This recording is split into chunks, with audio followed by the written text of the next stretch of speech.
Yo, what is going on, everyone? It is Wraith here, back with another video.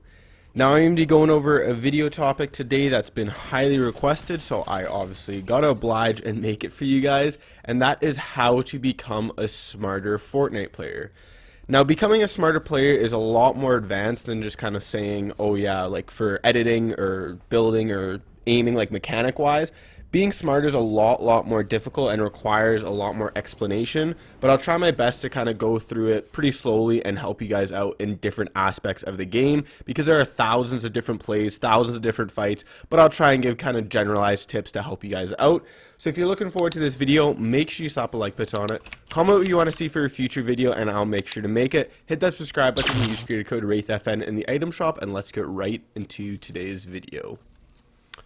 So for my first tip is you got to start playing with people who are better than you.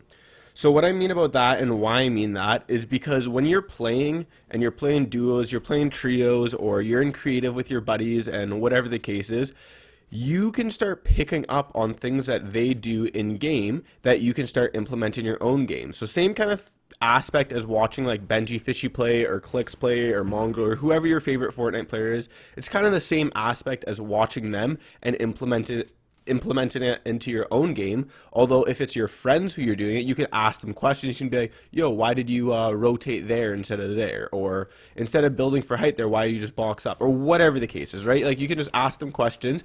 Also, they can kind of pick things out, and you can just be like, hey man, like I was wondering if you could kind of, when we're box fighting or when we're playing duos, kind of keep your eyes out and let me know if you see anything I do wrong, anything you suggest I could do better, and then try and implement it into your own game. Now obviously you don't want to be taking advice from people who maybe don't know what they're doing or who aren't the best players, because well then why would you be taking their advice in the first place, right?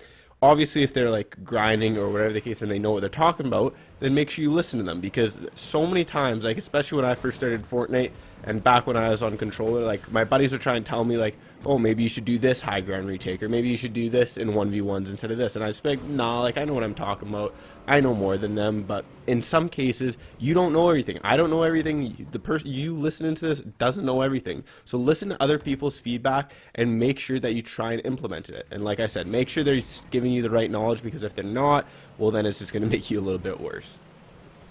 So now these next two tricks I'll kind of alternate into this like a one trick kind of thing, but the first kind of part of it is basically watch over your deaths and figure out what's causing you to die. So what I kind of recommend you doing is watching, like clipping your deaths if you can. If you can't, just kind of like the second you die, go grab a notepad or go on your phone and you pull up notes or something like that and literally write down what you died or why you died. And I don't mean like the basic, oh I just missed my shot, or I missed my edit, or I was low HP because I didn't find any health, or I didn't have good enough guns. Like, don't write that kind of stuff down, right? Like, actually think about it from a smart perspective and just be like, okay, what did I do wrong here? Did I not loot long enough for, like, actually find enough mats or ammo or guns or whatever the case is? Did I make a bad rotate? Like, is that why someone W-keyed me? When someone was far away, did I not shoot him and then he ended up W-keying me? Should I have shot him there? Or should I have gone for that high ground retake instead of just boxing up and waiting for that person, right? Like there's so many things that you probably could have done that would have saved you in that scenario, whether it was like 5 minutes ago in the early game, or when you were looting, or right before the fight even starts, or during the fight, right? Like there's so many things that you probably could have fixed and done better that would have caused you to live. So try and think kind of outside the box besides just the generic, oh I missed my shot, or I missed my peak, or whatever the case is. Try and actually think deep down and write down what you did wrong. So then not only are you like realizing what you're doing wrong, but by writing it down and thinking about it, you're actually way more likely to kind of stop making that same mistake. So if you made a bad rotate and you know about it, you just write down, I rotated too early instead of finishing looting up, and then I should have went farther right instead of just straight down where more people are more likely to be. Like instead of passing through Misty Meadows, I should have went farther left towards the rift areas, or whatever the case is, right? Writing it down will just help you so much to make sure you don't do the same mistake over and over again. So now my next tip is a super big one, although it is extremely hard to implement, and so many people struggle with this, but it's learning how to predict your enemies. So now pro players do this really, really well, where they've played so many games and fought so many people that they know exactly what to do in 98% of case scenarios. So for example, most fights are like pretty similar. Like obviously there's a different unique things in each fight, but most fights are pretty similar if you think about it. Like, so for example, if you see an opponent, most likely you guys will exchange some AR shots or some snipes. If none of you guys get hit, you guys are most likely going to end up in a kind of a build fight type style. If one of you guys get hit quite hard, you're probably going to box up and then start to heal while the other person pushes. And then once that happens, it goes kind of back into a build fight little area until someone gets pumped pretty badly or piece controlled and killed, or if they get pumped, they'll kind of drop down a little bit and box up. Right, like most fights are pretty similar if you think about it. Like I said, obviously there's a couple unique things that happen, but what you need to do is during those fights, because you know what most players are going to do if you think about it, you got to start predicting it. Like most people, if they box up, they're going to throw a cone or they're going to throw a ramp in their box. If they throw a ramp, you might be able to predict that they're going to do a phasing method where they flip the ramp and then flip it back, and then they're going to phase the ramp and shoot you when they edit the wall. Or if they have a cone in there, they're most likely going to do a peanut butter edit where they edit the top three wall or top three kind of tiles in the wall and then try and shoot you with the right hand peak, right? Like it's pretty obvious if you think about it what most people are going to do. Obviously it's hard when you're like right in the fight to think about what your opponent's going to do, but if you can learn how to predict your enemy and then kind of take that advantage and kill them with it, trust me, you're going to start absolutely destroying people. Like you'll see pro players all the time, what they really do, especially Benji Fishy that I've been watching him, is he's really, really good at predicting that, like just a basic fighter, because what he'll do is like if someone's boxed up, all he does is literally, and same with Mitro and a lot of other pro players, they literally just pickaxe the wall once, and then if they like, they'll pull out their shotgun, wait for them. If they don't edit, they'll pull out their pickaxe again, fake the pickaxe swing, pull out their shotgun again, and then normally the person who's in the box will edit on them because it's the second pickaxe swing, and then Benji Fishy will just pre-fire them, or Mitro will pre-fire them and either kill them or damage them a lot. Like you can predict what enemies are going to doing.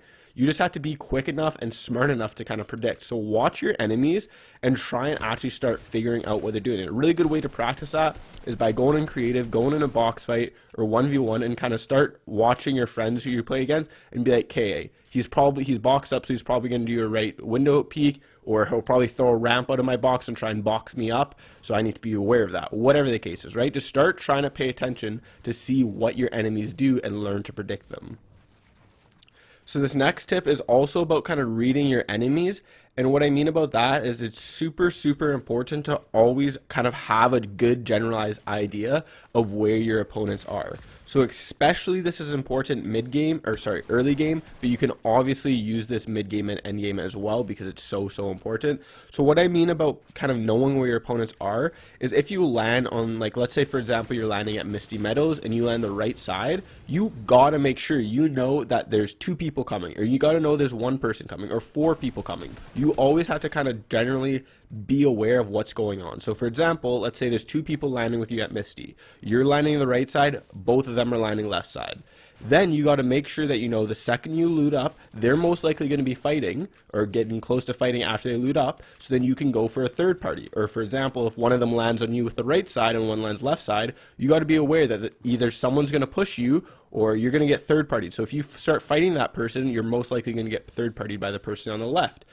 All kind of depends obviously where they land, and then same thing goes to the mid game. If you're rotating and you see someone to the right of you like 100 meters away, always make sure you're aware of where that person is, because they could be trying to snipe you, they could be ready to shoot with your AR. Even if they look like they're rotating, always be aware, because they could literally just turn at any 2 seconds and then come W key you, or someone else could come W key you and then they're gonna third party you, right? It's always thinking ahead and making sure you know where your enemies are, because like I said, there's so many times like I'll be rotating mid game, I'll be like, okay, there's someone far right, they're rotating, whatever, and then I'll get pushed by some random person, and then in my back of my mind, I gotta make sure that I remember that that person's right over there, and there's a high chance that they could come third party. So it's so important knowing where your enemies are, and like I said, early game is super, super key, because you can know when to third party. If you're gonna get third partied, how much loot is even in the map. Like if you're landing Misty, like I said, you need to know how many people are landing there, so you know how many houses you can hit and what are your likelihoods of finding like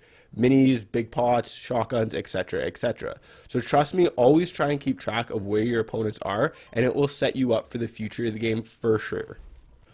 So like I said, this is a very, very advanced topic, becoming a smarter Fortnite player. And these were just like a couple tips, obviously, you could use in specific scenarios. So I can go more in depth in a future video if you guys want on becoming, again, a smarter Fortnite player and kind of go into different tips that could help you guys becoming a smarter player. So if you're looking forward to that, make sure you slap a like button on this video. Like I said, comment what you want to see and I'll make sure to get to the video. Hit that subscribe button, use creator code WraithFN in the item shop, and I'll see you guys in the next video.